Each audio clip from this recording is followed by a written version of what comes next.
हाँ जी, तो हम लोग अभी तक न्यूक्लियोफिलिक सब्स्टिट्यूशन रिएक्शन कर चुके हैं ऑर्गेनिक के कॉन्सेप्ट में। अब आज हम लोग जो कर रहे हैं वो है इलेक्ट्रोफिलिक सब्स्टिट्यूशन रिएक्शन। अगर हम इसको कंपेयर करें पहले न्यूक्लियोफिलिक सब्स्टिट्यूशन से, तो डिफरेंस केवल अटैकिंग रिएजेंट का आता है। लेकिन अटैकिंग रिएजेंट चेंज होने से हमारे पास जो सबस्ट्रेट का कंडीशन है, एक तरह से हम कहेंगे उसका नेचर है वो भी चेंज होगा। क्योंकि इलेक्ट्रोफाइल क्या होते हैं? इलेक्ट्रॉन लविंग, यानी एक ऐसे ग्रुप जो इलेक्ट्रॉन के लिए क्या रखते हैं? हाई एफिनिटी रखते हैं। ठीक है, तो यहाँ पे सबस्ट्रेट भी इस तरह का मिलेगा हमें, जहां पे रिएक्टिंग साइड होगी वहां पे इलेक्ट्रॉन की डेंसिटी क्या रहेगी? हाई रहेगी। यानी हम लोग ऐसा सबस्ट्रेट लेंगे और ऐसा substrate as an organic compound. ठीक है, क्यों ऑर्गेनिक कंपाउंड? क्योंकि हम लोग ऑर्गेनिक केमिस्ट्री के अंदर ऑर्गेनिक कंपाउंड ही देख रहे हैं। तो ऑर्गेनिक कंपाउंड इस तरह का होगा जिसमें कार्बन हमें कैसा मिलेगा? जहां पे इलेक्ट्रॉन की डेंसिटी क्या रहेगी? हाई रहेगी, वही हमारा रिएक्टिंग साइड होगा।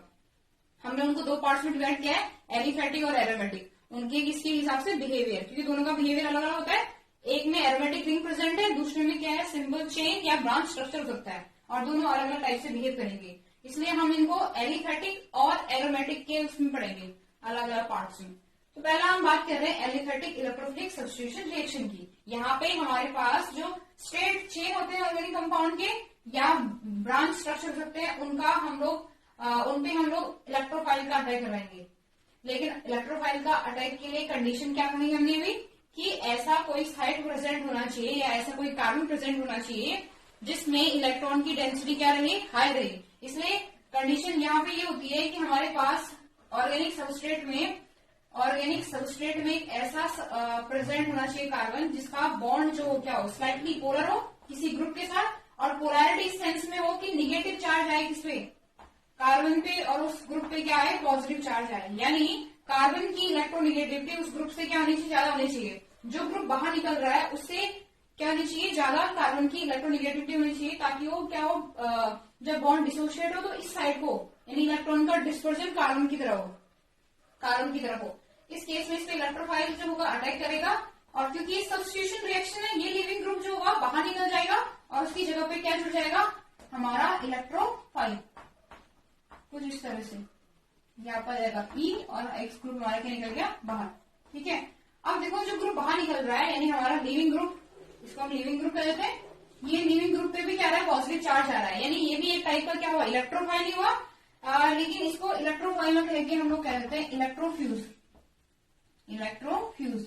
वहां हमने न्यूक्लियोफ्यूज देखा था, ये इलेक्ट्रोफ्यूज कहलाता है। ये जो अटैकिंग रिएजेंट है यहाँ पे, इसको हम लोग AR कह सकते हैं। ये क्या कहलाएगा? यहाँ पे इलेक्ट्रोफाइल कहलाएगा। तो इलेक्ट्रोफाइल हमारे पास दो नेचर के हो सकते हैं, एक जिसमें पॉजिटिव चार्ज हो, और कई बार न्यूट्रल इलेक्ट्रोफाइल भी हमने देखे, जिसमें क्या आता है?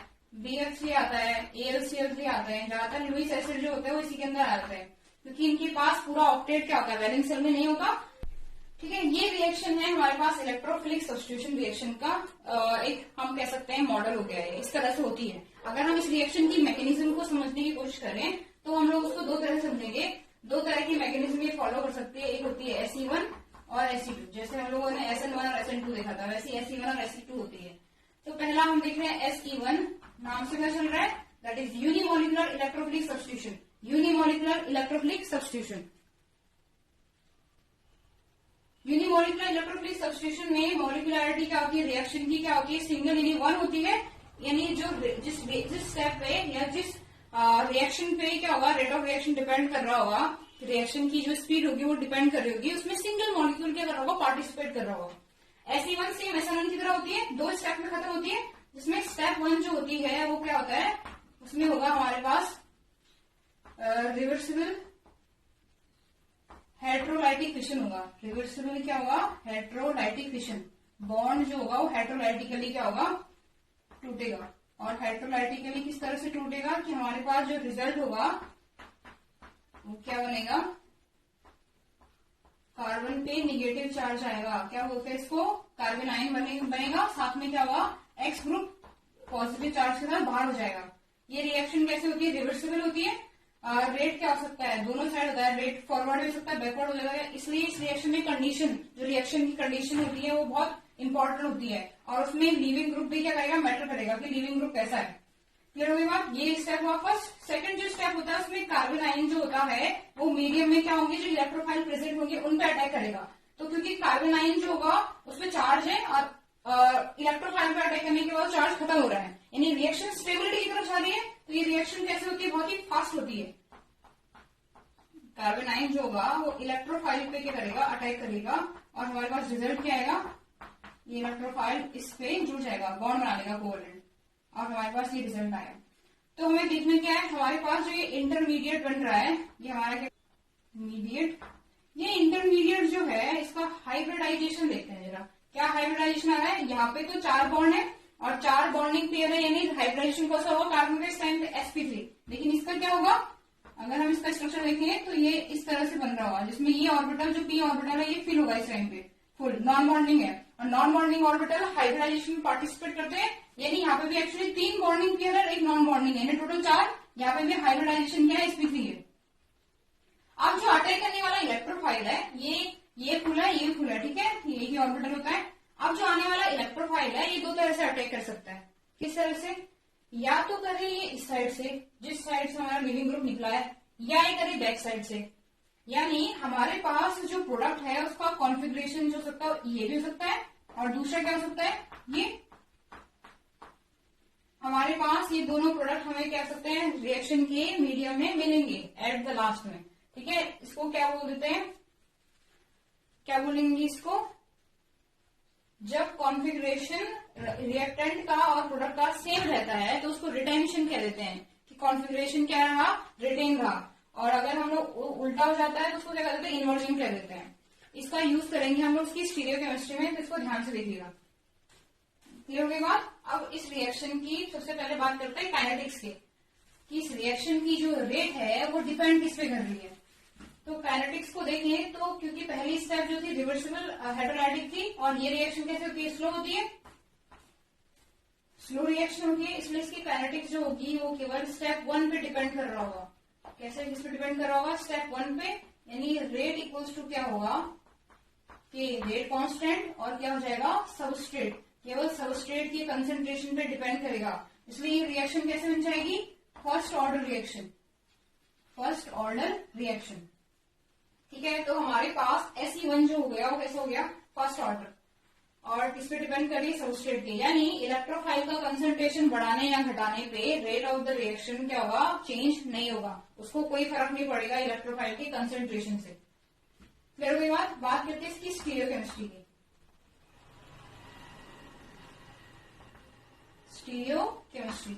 स्टीरियोकेमिस्ट्री होती क्या है, हम लोग पहले बात कर चुके हैं न्यूक्लियोफिलिक सब्स्टिट्यूशन में। ये किसी भी ऑर्गेनिक कंपाउंड या मॉलिक्यूल्स का स्पेस में अरेंजमेंट को बताता है, इसकी स्टडी करता है, और वो केमिकल रिएक्शन को कैसे इफेक्ट करती है, दैट इज स्टीरियोकेमिस्ट्री।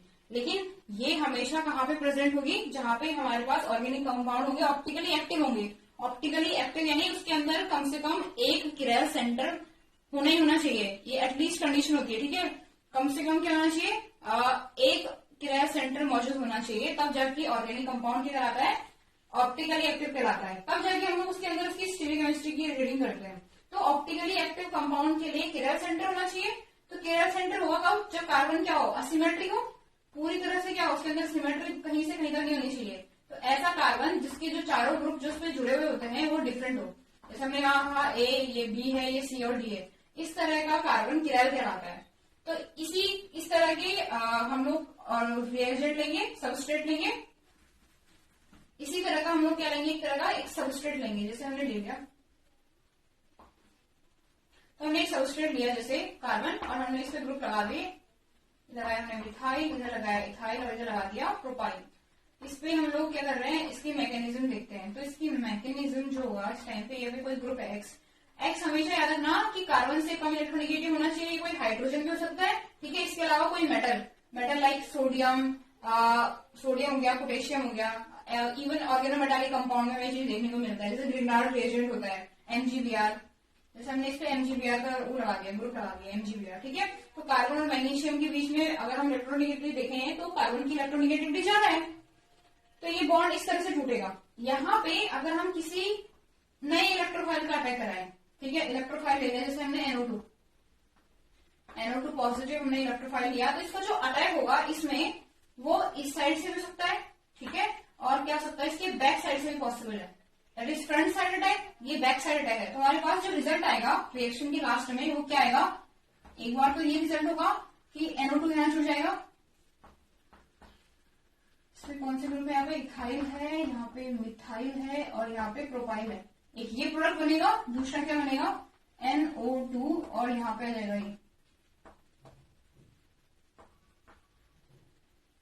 प्रोपाइल और इथाइल। तो ये दोनों टाइप के प्रोडक्ट हमें मिल जाएंगे और ये दोनों क्या होंगे यहाँ पे 50-50% होंगे, जबकि हम SN1 में कह रहे थे कि इन्वर्टेड जो प्रोडक्ट होता है ज्यादा मिलता है। ये चीजों में ध्यान देना है। तो पहले तो इन दोनों को बोलते क्या है, जब हमारे पास कॉन्फ़िगरेशन सेम रहता है that is retention of configuration, opposite होता है तो इन्वर्जन ऑफ कॉन्फ़िगरेशन। और इन दोनों का मिक्सचर जो कहलाता है वो क्या कहलाता है रेसिमिक मिक्सचर। यानी हम स्टीरियोकेमिस्ट्री में लिखेंगे कि हमें क्या मिल रहा है, रेसिमिक मिक्सचर मिल रहा है दोनों प्रोडक्ट का, जिनका कॉन्फ़िगरेशन एक का रिटेन हो रहा है और दूसरे का इन्वर्ट हो रहा है। ठीक है, वो मिल रहा है रेसिमिक मिक्सचर प्लस हमें लगभग क्या मिलते हैं 50-50% क्या होता है रिटेंशन और क्या मिलते हैं इन्वर्जन। अब इसका रीजन देखते हैं 50-50% क्यों है, जबकि हम लोग SN1 में क्या कह रहे थे, SN1 में हम लोग ये कहते हैं कि वहां पे इन्वर्टेड प्रोडक्ट का परसेंटेज जो होगा वो काफी ज्यादा होगा किससे, रिटेंशन से। तो उसका रीजन ये होता है कि जो इलेक्ट्रोफाइल आ रहा होता है इसकी इलेक्ट्रॉन डेंसिटी कम है, इवन जो ग्रुप जा रहा है दैट इज लिविंग ग्रुप वो भी इलेक्ट्रोफाइल है, उसकी भी इलेक्ट्रॉन डेंसिटी कम है। तो ये आपस में एक दूसरे को रिपेल कम करते हैं, जितना करेंगे उसका रीजन स्टेरिक हिंड्रेंस होगा, उसका रीजन कभी भी इलेक्ट्रॉन्स का क्या नहीं होगा, इलेक्ट्रॉन्स का क्लाउड नहीं होगा। इसलिए अटैक दोनों साइड से पॉसिबल है, इधर से भी और इधर से भी। जब बड़ा सा ग्रुप होगा तब जाके अटैक पीछे से होगा ज्यादातर, अदरवाइज सिंपल अगर छोटा ग्रुप है जो निकल रहा है वो क्या कर सकता है, उसमें दोनों साइड से अटैक पॉसिबल होता है, फ्रंट साइड से भी बैक साइड से भी। इस वजह से इन दोनों का जो परसेंटेज होगा वो लगभग क्या मिलेगा 50-50 मिलेगा।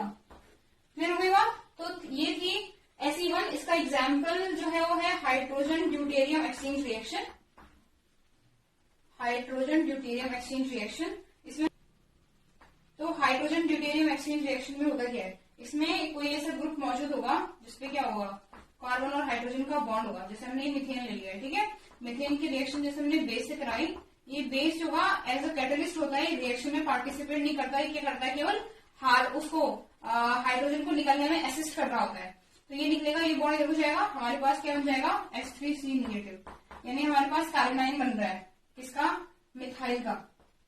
साथ में क्या बन रहा है, बी के साथ हाइड्रोजन निकल गया।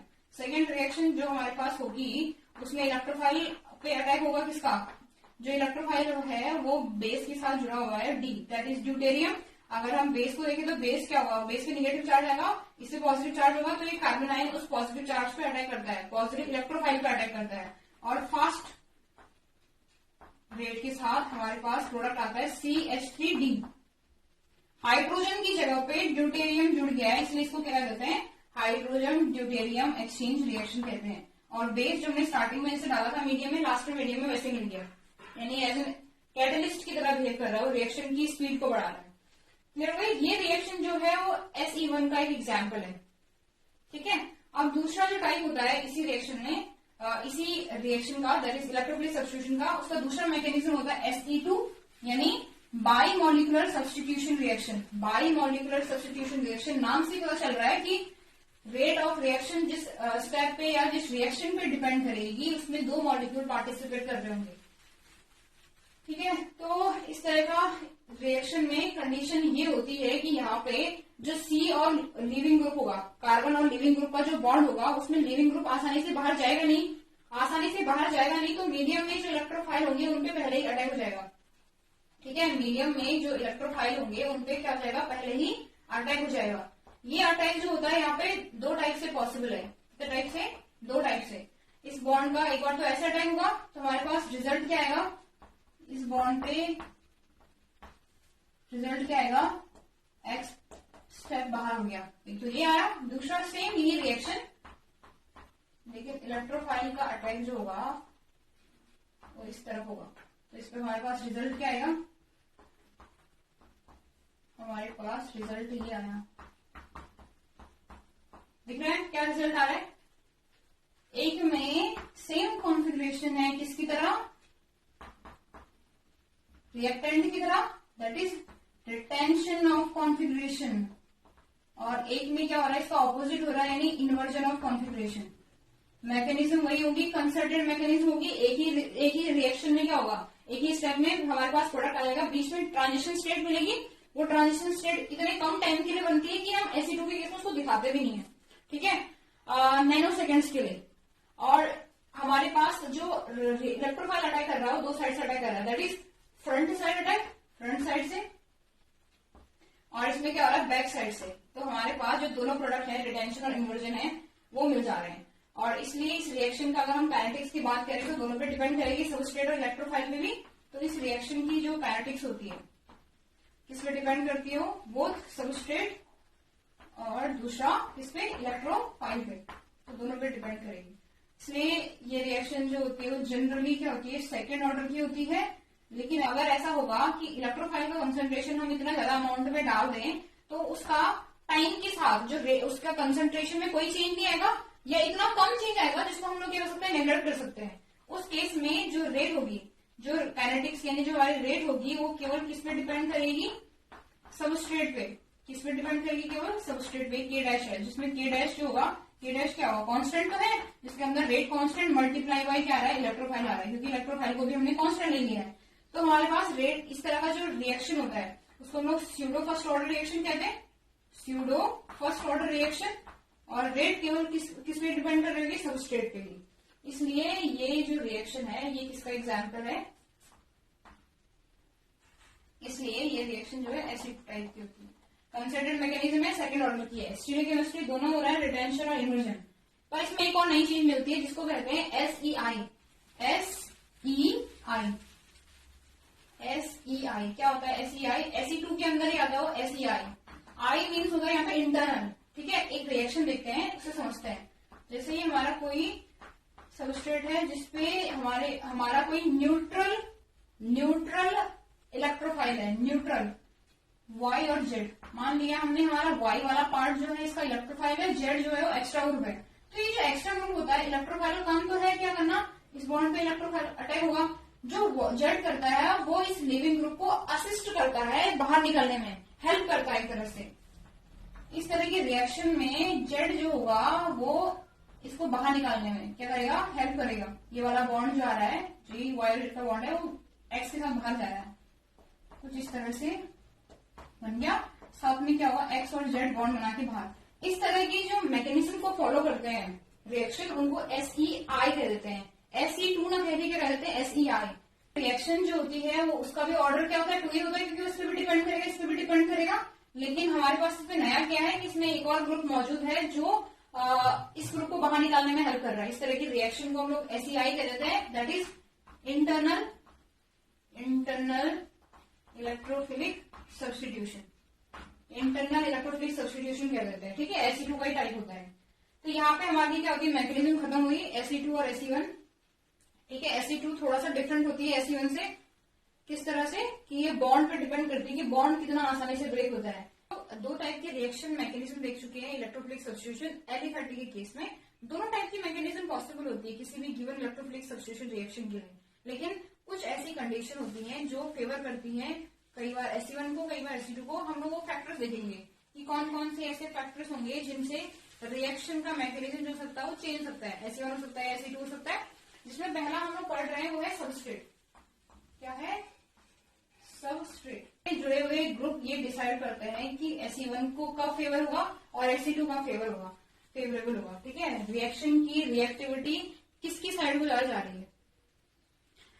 पहला जो फैक्टर है ये है सबस्ट्रेट। सबस्ट्रेट क्या बताएगा हमें कि रिएक्शन में Sc1 मैकेनिज्म जो हमारे पास गिवन इलेक्ट्रोफिलिक रिएक्शन है वो Sc1 को फेवर करेगा, Sc2 को फेवर करेगा। तो ये चीज हमें पहले से क्लियर है कि जो पोलैरिटी होती है वो बहुत कुछ डिसाइड कर देता है। यहाँ पे पोलैरिटी में होना ही चाहिए कि निगेटिव चार्ज कार्बन पे आना चाहिए और लिविंग ग्रुप पे पॉजिटिव आना चाहिए, तभी जाके इलेक्ट्रॉन, अगर इस पे इलेक्ट्रॉन क्या होंगे, विथड्रॉइंग ग्रुप होंगे, वो इस रिएक्शन की रिएक्टिविटी को बढ़ा देते हैं, रिएक्शन के रेट को बढ़ा देते हैं। जबकि जो इलेक्ट्रॉन डोनेटिंग ग्रुप होते हैं, इलेक्ट्रॉन डोनेटिंग ग्रुप होते हैं वो इस रिएक्शन की, किसकी, Sc1 और Sc2 दोनों की बात हो रही है।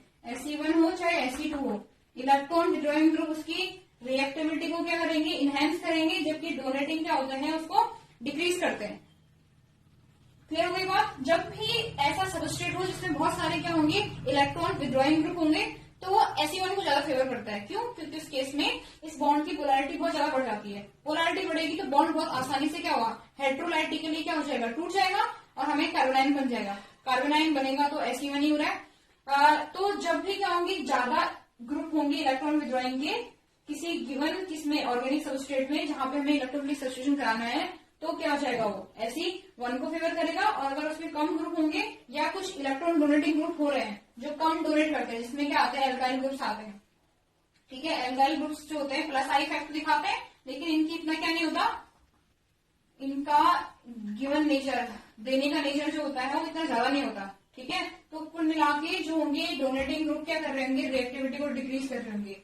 अगर हमारे पास माना 3 ग्रुप लगे हुए हैं कार्बन सबस्ट्रेट पे, जिसमें पहला आ रहा है मिथाइल, फिर आ रहा है इथाइल और फिर है प्रोपाइल, तो इनकी रिएक्टिविटी कैसे होगी, जितना बड़ा ग्रुप होगा वो तो उतना ज्यादा क्या करेगा, इंडक्टिव इफेक्ट लगाएगा, इसलिए मिथाइल की ज्यादा होगी, फिर क्या होगी, इथाइल की एंड देन प्रोपाइल की।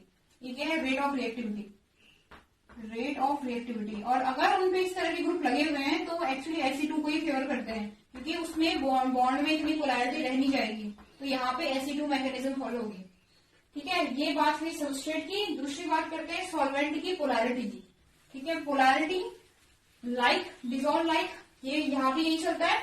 अगर हम लोग SE1 की बात करें तो यहाँ पे SE1 में हमारा पास जो पहले स्टेप का रिजल्ट होता है कार्बोनाइन का फॉर्मेशन जिसमें होता है, तो रिएक्शन के बाद हमारा जो मिक्सचर आ रहा है कार्बोनाइन का प्लस इलेक्ट्रोफाइल का, वो पोलर है, क्योंकि इसमें पॉजिटिव निगेटिव का क्या हो चुका है, सेपरेशन हो चुका है, तो वो ज्यादा पोलर हुआ। तो सॉल्वेंट अगर क्या है, सॉल्वेंट की अगर हम पोलैरिटी को इंक्रीज करें, सॉल्वेंट की पोलैरिटी को इंक्रीज करें तो SE1 जो होगा वो ज्यादा फेवर होगी, SE1 रिएक्शन की तरफ मैकेनिज्म ज्यादा जाएगी। ठीक है, ऐसा SE2 के केस में भी होता है। SE2 के केस में क्यों, क्योंकि हमारे पास जो इलेक्ट्रोफाइल होगा वो अटैक कर चुका होगा। ठीक है, तो उस केस में पोलैरिटी जो होता है वो मैटर तो करता है, लेकिन इतना ज्यादा नहीं करता जितना किसी केस में करता है, SE1 के केस में करता है। यानी एक्चुअली SE2 भी पोलैरिटी के साथ क्या होता है, इंक्रीज होता है, क्योंकि रेट जो होगा अटैक करने का इलेक्ट्रोफाइल का वो क्या हो जाएगा, बढ़ जाएगा। लेकिन जो SEI होता है, SEI उसमें पोलैरिटी कहीं से कहीं तक मैटर नहीं करती, तो इसको क्या होता है, do not effect bye polarity. Polarity की बढ़ाने या घटाने से इसको कोई फर्क नहीं पड़ता। ठीक है, तो ये चीज क्या है, पोलैरिटी दोनों के लिए फर्क पड़ती है, दोनों को इंक्रीज करता है, लेकिन SE1 को ज्यादा करता है, क्योंकि इसके केस में हमें ज्यादा कुछ देखने को मिलता नहीं है। जो ट्रांजिशन स्टेट होता है उसमें थोड़ा बहुत चार्ज सेपरेशन तो होता है, और इस लेवल का नहीं होता जिस लेवल पर इसमें होता है, SE1 में होता है। तो दोनों के केस में पोलैरिटी रिएक्शन की रेट को बढ़ाएगा। तीसरा है लिविंग ग्रुप। लिविंग ग्रुप भी दोनों के लिए सेम ही काम करता है। जितना बढ़िया लिविंग ग्रुप होगा उतना क्या रिएक्शन क्या होगी, लिविंग ग्रुप जितना क्या होगा, बेटर होगा, रिएक्शन की रेट जो होगी उतनी ज्यादा होगी। लेकिन अगर लिविंग ग्रुप बहुत ही अच्छा है तो उस केस में वो SE1 होगा। ठीक है, क्योंकि बॉन्ड आसानी से टूट गया तो कार्बोनाइन बन गया, इलेक्ट्रोफाइल आराम से अटैक करेगा, तो उस केस में वो SE1 की तरफ जाएगा, और दूसरे केस में क्या होगा, SE2 होगा। ठीक है, जब लिविंग ग्रुप इतना अच्छा नहीं हुआ तो कुल मिला के हर अच्छी चीज SE1 को मिल रही है। ठीक है, यूनिमॉलिक्यूलर केस में। लेकिन आप लोग देखोगे जब बड़े बड़े ग्रुप आएंगे उस केस में हमें SE2 भी देखने को मिलेगा। ठीक है, क्लियर हो गई, ये खत्म हुआ एलिफेटिक। अब बात करते हैं एरोमेटिक की।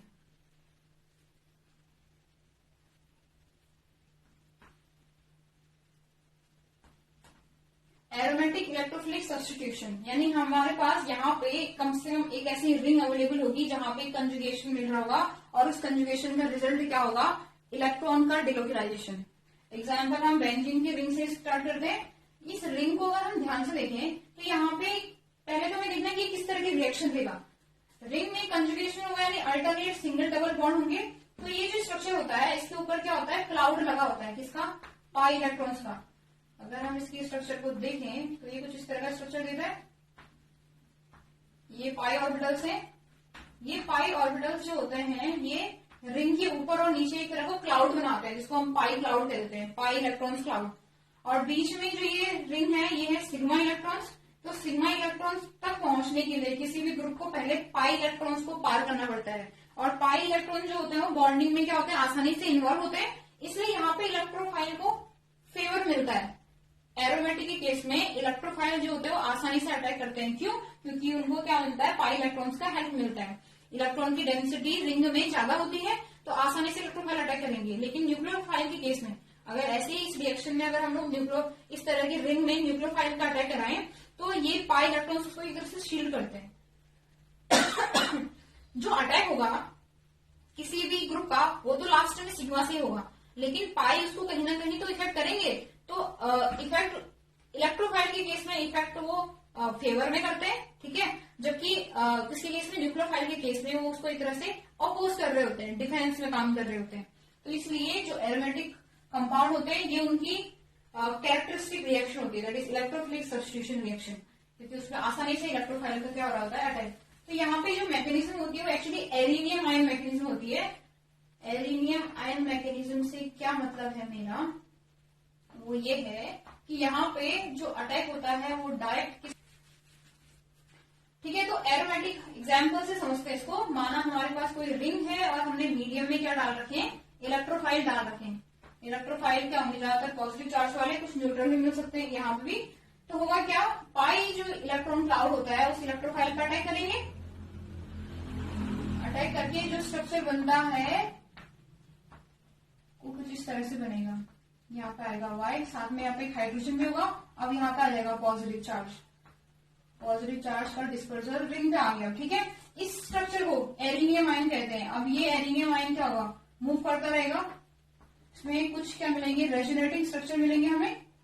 अब यहाँ पे आ गया पॉजिटिव चार्ज, ये आ गया और ये बन गया वाई और पॉजिटिव, फिर साथ में यहाँ पे पॉजिटिव चार्ज यहाँ पे आ गया, ठीक है। ये तीन जो स्ट्रक्चर है ये होते हैं रेजोनेटिंग स्ट्रक्चर किसी केस में, एरिनियम आयन के केस में, ठीक है। अब यहाँ पे पॉजिटिव चार्ज है। इन तीनों का हम रेजोनेंस हाइब्रिड बना सकते हैं, जिसमें हम लोग डायरेक्ट बता देंगे कि पॉजिटिव चार्ज मूव कर रहा है कहां से कहां तक, कहां से मूव कर रहा था, यहाँ से और यहाँ तक। यहाँ पे हमारे पास क्या है, वाई और एच है। इस इंटरमीडिएट को जो यहाँ पे बनता है किसी केस में, एरोमेटिक के केस में, इसको एरिनियम आयन कहते हैं, ठीक है। इसके अलावा इसको वीलेंट कॉम्प्लेक्स भी कहते हैं, वीलेंट कॉम्प्लेक्स, या इसको कह देते हैं सिग्मा कॉम्प्लेक्स, सिग्मा कॉम्प्लेक्स। इन नामों से जाना जाता है एरिनियम आयन, ठीक है, या वीलेंट कॉम्प्लेक्स या सिग्मा कॉम्प्लेक्स कह देते हैं इसको। सिग्मा कॉम्प्लेक्स यानी क्योंकि सिग्मा पे बॉन्ड बन रहा है। तो इसके बाद होगा क्या, अब जो होगा ये हाइड्रोजन जो होगा, इसमें कोई बेस डालेंगे हम, बेस क्या करेगा, हाइड्रोजन लेके जाएगा, ये बॉन्ड जाएगा कहाँ पे, जहाँ पॉजिटिव चार्ज आ रहा है, ठीक है। हमारे पास स्ट्रक्चर आ जाएगा वापस, और हमारे पास इस तरह से रिंग में किसका, इलेक्ट्रोफाइल का क्या हो गया है, सब्स्टिट्यूशन हो गया है। ये मैकेनिज्म फॉलो करता है एरोमेटिक कंपाउंड्स। सारे के सारे एरोमेटिक कंपाउंड जो होते हैं वो ज्यादातर एरिनियम आयन एरिनियम आयन मैकेनिज्म को फॉलो करते हैं, जिसको हम लोग वीलेंट कॉम्प्लेक्स या सिग्मा कॉम्प्लेक्स के नाम से भी जानते हैं। फिर उसके बाद तो ये मैकेनिज्म होगी, यहाँ पे हमारे पास इंटरमीडिएट बनता है, इंटरमीडिएट के बाद बेस की प्रेजेंस में ये रिएक्शन हो जाती है। तो इसकी कुछ एग्जाम्पल करते हैं, कहाँ कहाँ पे हमें एरोमेटिक इलेक्ट्रोफिलिक सब्स्टिट्यूशन देखने को मिलेगा। इसके कुछ एग्जाम्पल, जैसे हम लोग नाइट्रेशन कराते हैं एरोमेटिक कंपाउंड की, या हम लोग बेंजीन रिंग भी कराते हैं नाइट्रेशन, ठीक है। तो पहला जो एग्जाम्पल है इसका वो है नाइट्रेशन। नाइट्रेशन जो होती है वो हमेशा किसकी प्रेजेंस में होती है, सल्फ्यूरिक एसिड की प्रेजेंस में, यानी इसमें प्रेजेंस लगती है किसकी, कंसंट्रेट HNO3 तो चाहिए हमें एज एन इलेक्ट्रोफाइल, और प्रेजेंस जाती है किसकी, H2SO4 की। तो ये H2SO4 इसमें कर क्या रहा है, कभी सोचा आपने कि हम इसमें नाइट्रिक एसिड के साथ सल्फ्यूरिक एसिड क्यों लेते हैं, कि नाइट्रिक एसिड में हमें इलेक्ट्रोफाइल बनाना है, तो उसमें एक्स्ट्रा ग्रुप होता है HNO3 को हम ऐसे ले सकते हैं HONO2, क्योंकि हमारे पास यहाँ पे NO2 क्या होगा, इलेक्ट्रोफाइल होगा। लेकिन इलेक्ट्रोफाइल वो तब अच्छा बन पाता है जब इससे ग्रुप निकल जाए OH, और OH अच्छा लिविंग ग्रुप नहीं होता है। OH को अच्छा लिविंग ग्रुप बनाता है कौन, sulphuric acid. Sulphuric acid OH को अच्छा लिविंग ग्रुप बनाता है, कैसे, ये उसमें एसिड का काम क्या होता है, H देना, H जो मीडियम से क्या होगा, ये ले लेगा, O क्या बन जाएगा, OH2 पॉजिटिव, क्योंकि इसने एक एक्स्ट्रा बॉन्ड बना दिया है अपने लिमिट से ज्यादा, तो ये अब अच्छा लिविंग ग्रुप बन गया। लिविंग ग्रुप बनने के बाद क्या होगा, इस तरह से, इसके बाद क्या होगा, ये स्टेप में होता है अराउंड स्टेप में, उसके बाद रिएक्शन जाएगी H2O1 क्या है, ठीक है, साथ में क्या बन गया हमारे पास NO2 पॉजिटिव। ये H2O फिर से क्या करता है, H2O फिर से सल्फ्यूरिक एसिड से रिएक्शन करके क्या बनाता है, H3O प्लस, और साथ में क्या बनता है, HSO4 माइनस। ठीक है, अगर हम इस रिएक्शन को ओवरऑल लिखें तो होता क्या है, दो H2SO4 जो रिएक्शन करते हैं, दो मोल जो है H2SO4 रिएक्शन करते हैं HNO3 से, और क्या बनता है हमारे पास मिक्सचर, हमारे पास आता है इलेक्ट्रोफाइल जिसने रिंग का अटैक करना है। ठीक है, और फिर क्या बनता है साथ में 2HSO4 माइनस, ये माइनस आता है O पे, O के ऊपर, और साथ में बनता है H3O पॉजिटिव, ये पॉजिटिव आता है O पे। क्लियर हो गया, ये ओवरऑल रिएक्शन होती है। जो रिएक्टेंट्स हम इसमें, सॉरी जो रिएजेंट हम इस रिएक्शन में लेते हैं उनका काम क्या होता है, इलेक्ट्रोफाइल को फॉर्मेशन करना। ये इलेक्ट्रोफाइल अब रिएक्शन करता है इस पे, रिंग पे, और अटैक करके बनाएगा क्या, वही मैकेनिज्म सेम फॉलो होगी, सब एरिंगियम आयन में कर रहे थे। ठीक है, और रिजल्ट क्या आएगा, रिंग पे क्या आएगा, NO2। तो that is an example of electrophilic substitution reaction. और इसमें जो रिएजेंट है ये इनका मैकेनिज्म हो गया कि रिएजेंट एक्चुअली कर क्या रहे हैं। तो ये रिएक्शन हम ऐसे लिखते कैसे हैं, लिखते हैं इस तरह से है कि रिंग पे हम लोग किसका, HNO3 का अटैक करा रहे हैं, कंसंट्रेट HNO3 का, और प्रेजेंस किसकी होती है, H2SO4। ठीक हो गया, और ये रिएक्शन हमारे पास रिजल्ट कुछ इस तरह से आता है। ठीक है, रिएक्शन समझ आई। तो ये एक एग्जाम्पल है इसका इलेक्ट्रोफिलिक सब्स्टिट्यूशन रिएक्शन का एरोमेटिक के केस में। इसी तरह से आप लोग हेलोजिनेशन भी कराते हो, हेलोजिनेशन रिएक्शन भी करते हैं वैसे रिंग पे। हेलोजिनेशन रिएक्शन का रिजल्ट क्या आता है, रिंग पे हेलोजन जुड़ जाता है, लेकिन ये रिएक्शन कभी भी क्या नहीं होती, बिना कैटेलिस्ट की नहीं होती। हम लोग हमेशा हेलोजिनेशन रिएक्शन में, इसमें हेलोजिनेशन रिएक्शन में हमेशा क्या डालते हैं, कुछ ना कुछ लुईस एसिड का प्रेजेंस जरूर डालते हैं। रिएक्शन देखी होगी हमने, जिसे हम लोग FeCl3 डालते हैं ज्यादातर, किसके लिए, अगर हम क्लोरीन के साथ रिएक्शन कराते हैं तो। और रिएक्शन का रिजल्ट कुछ इस तरह से आता है, यहाँ पे क्या जुड़ जाएगा, Cl जुड़ जाएगा। Cl किसी पोजीशन में जुड़ जाता है सिमेट्रिक एच टाइम पे। पर इसमें मेन चीज ये है कि FeCl3 का रोल क्या है इसमें। FeCl3 जो होता है वो यहाँ पे हेलोजन कैरियर कहलाता है, हेलोजन कैरियर। Cl2 इस टाइम पे क्या होता है, प्योरली कोवेलेंट बॉन्ड में दूसरे Cl से जुड़ा होगा। Cl2 मतलब Cl सिंगल बॉन्ड Cl, दो जो बीच में बॉन्ड है ये प्योर कोवेलेंट है, उसको पोलराइज करने का काम, यानी Cl को इलेक्ट्रोफाइल बनाने का तरीका होता है। ये करता क्या है, Cl2 FeCl3 से रिएक्शन करके सबसे पहले क्या बनाएगा, Cl पॉजिटिव, साथ में क्या बन जाता है FeCl4 निगेटिव। अब बन गया हमारा इलेक्ट्रोफाइल, ये रिंग का अटैक कर रहा है इस टाइम पे, ये इसका रिएजेंट का मैकेनिज्म है। ठीक है, कुल मिला के हेलोजिनेशन भी क्या है, एग्जाम्पल है किस चीज का, एरोमेटिक इलेक्ट्रोफिलिक सब्स्टिट्यूशन रिएक्शन का। ये तो हुई रिंग, जब रिंग खाली है। कई बार रिंग पे क्या होता है, सब्स्टिट्यूशन होता है ग्रुप का। रिंग पे कई तरह से क्या होता है, ग्रुप होते हैं। तो ग्रुप होते हैं दो टाइप के। इलेक्ट्रोफाइल का जब भी अटैक होता है रिंग पे, और रिंग पे अगर कोई ग्रुप प्रेजेंट है, तो दो टाइप के हो सकते हैं। एक होते हैं ऑर्थो पैरा डायरेक्टिंग, कि जो आने वाले इलेक्ट्रोफाइल है उनको ऑर्थो और पैरा पे डाल रहे हो। ठीक है, और दूसरे क्या होते हैं, मेटा डायरेक्टिंग, जो मेटा पोजीशन पे डालते हैं ग्रुप्स को। ये चीज ध्यान से देखनी है आपको। ठीक है, अगर रिंग पे पहले से कोई ग्रुप है तो इन दोनों में से एक टाइप का होगा, या तो ऑर्थो पैरा डायरेक्टिंग होगा, यानी आने वाले इलेक्ट्रोफाइल को ऑर्थो या पैरा पोजीशन पे डालेगा या अटैक करवाएगा, अटैक करने की उसकी टेंडेंसी वहां पे होगी। जबकि मेटा में क्या होता है कि जो अटैक करने वाला कारण होता है वो मेटा पे होता है।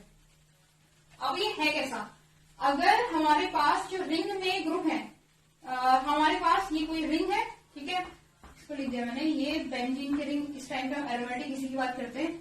ये हमारे पास एरोमेटिक रिंग है, ठीक है, और इसमें जो ग्रुप है वो X है। इस X को हमने मान लिया कि ये NH2 टाइप है, ठीक है, OH टाइप है, या OR टाइप है, या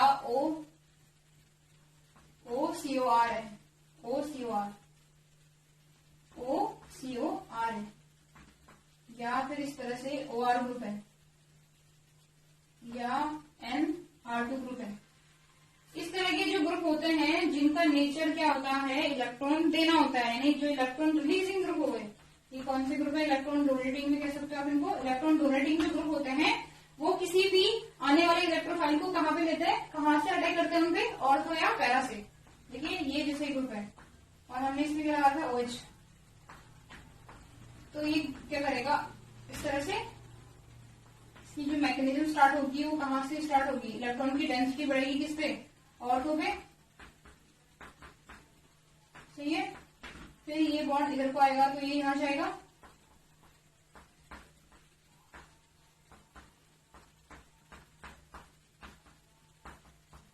ठीक है। और फिर कहां पे जाएगा, नेक्स्ट किस पे, नेक्स्ट ऑर्थो पे, यानी यहाँ पे आ रहा है, ये बॉन्ड यहाँ जाएगा तो ये बॉन्ड यहाँ पे आएगा इस तरह से। तो हमें इससे पता क्या चल रहा है कि एक्चुअली इलेक्ट्रॉन की डेंसिटी कहाँ कहाँ पे ज्यादा है, कौन से कार्बन पे, ऑर्थो और पैरा पे। इसलिए ग्रुप है तो अटैक हमेशा कहाँ पे करेगा, इलेक्ट्रोफाइल ऑर्थो या पैरा पे करेगा, ठीक है। ऑर्थो या किस पे करेगा, पैरा पे। क्लियर हो गई बात, ऑर्थो और पैरा पे करेगा जब इलेक्ट्रॉन क्या होंगे, इलेक्ट्रॉन डोनेटिंग ग्रुप होंगे। तो ये तो बात हुई डोनेटिंग की। तो मेटा पे कब होगा, जब रिंग पे कुछ इस तरह के ग्रुप हो जिनका काम इलेक्ट्रॉन को क्या करना हो, खींचना हो, यानी जो एक्स ग्रुप हो कैसे हो, NO2 टाइप हो। इसके अंदर एल्काइल्स भी आता है, ठीक है, एल्काइल्स भी यही करते हैं, उनका काम भी क्या होता है, प्लस आई इफेक्ट दिखाना, यानी इलेक्ट्रॉन देना होता है। NO2 हो गया, ठीक है। या जितने भी ग्रुप होते हैं, COR ग्रुप हो गया, CHO ग्रुप हो गया, या COOR यानी एस्टर ग्रुप हो गया, ठीक है। इस तरह के जितने भी ग्रुप होते हैं ये सारे किसके अंदर आते हैं, मेटल डायरेक्टिंग के अंदर आते हैं, क्योंकि ये इलेक्ट्रॉन को खींचने का काम करते हैं। जैसे एल्डिहाइड, बेंजल्डिहाइड लेता है इसका एग्जांपल। बेंजल्डिहाइड जो होता है इसका स्ट्रक्चर ऐसे होता है, एल्डिहाइड ग्रुप CHO, ये बॉन्ड ज्यादा इधर को, तो उस केस में ये बॉन्ड आता है इधर को, ठीक है। तो इससे होगा क्या, हमारे पास जो रिंग है उस पे पॉजिटिव चार्ज बढ़ेगा, किस पे, ऑर्थो पे, और सेम ऐसे किस पे, पैरा पे। ये होगा, रिंग पे पॉजिटिव चार्ज बढ़ रहा है पर केवल दो ही पोजीशन पे, किस पे, ऑर्थो और पैरा पे। मेटा पे इलेक्ट्रॉन की डेंसिटी और के कंपेयर में यहाँ पे ज्यादा होगी जब ग्रुप क्या हो, कौन सा हो, मेटा डायरेक्टिंग हो, या इलेक्ट्रॉन कह सकते हैं विथड्रॉइंग ग्रुप हो। इलेक्ट्रॉन विथड्रॉइंग ग्रुप होने पे अटैक हमेशा इलेक्ट्रोफाइल का कहां पे होगा, मेटा पोजीशन पे होगा, मेटा। या ये इस तरह से ये पॉजिटिव चार्ज आएगा पैरा पे,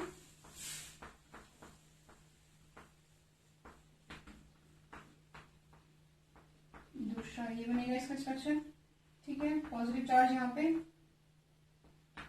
तो इससे हमें ये पता चल रहा है कि एक्चुअली पॉजिटिव चार्ज जो घूम रहा है वो कहाँ पे घूम रहा है, ऑर्थो और मेटा पोजीशन पे। और लास्ट में ये तीन इसके रेजोनेटिंग स्ट्रक्चर हो गए, ठीक है। और लास्ट में हमारे पास रिंग के इलेक्ट्रॉन घूम चुके हैं और वापस अपनी अपनी कंडीशन में आ गए। लेकिन इससे क्लियर क्या हुआ, इससे क्लियर ये हुआ कि जो पॉजिटिव चार्ज है वो कहाँ पे, ऑर्थो और पैरा पे जाता है, तो इलेक्ट्रॉन की डेंसिटी हाई मेटा पे होगी। तो इन केस अगर इसमें इलेक्ट्रोफिलिक सब्स्टिट्यूशन होगा तो कहाँ पे होगा, मेटा पोजीशन पे होगा। क्लियर हो गई बात। तो ये था एरोमेटिक इलेक्ट्रोफिलिक सब्स्टिट्यूशन, जिसके अंदर कौन से मैकेनिज्म को हम फॉलो कर रहे थे, एल्यूमिनियम आयन मैकेनिज्म को, जिसमें हमारा इंटरमीडिएट बन रहा था एल्यूमिनियम आयन, जिसका नाम दूसरा हमने क्या कहा था, वैलेंट कॉम्प्लेक्स या सिग्मा कॉम्प्लेक्स कहते हैं। ज्यादातर जो रिएक्शन होती है रिंग में वो इलेक्ट्रोफिलिक सब्स्टिट्यूशन ही होती है और उनके अंदर यही मैकेनिज्म आप लोग देखोगे, ठीक है। तो इसमें ध्यान देना कि उस पर अगर रिंग पे ग्रुप है वो कौन सा ग्रुप है, उसी के हिसाब से हम उस पर आने वाले ग्रुप को क्या करते हैं, अटैक करवाते हैं, ठीक है। तो ये खत्म होता है यहाँ पे, ओके।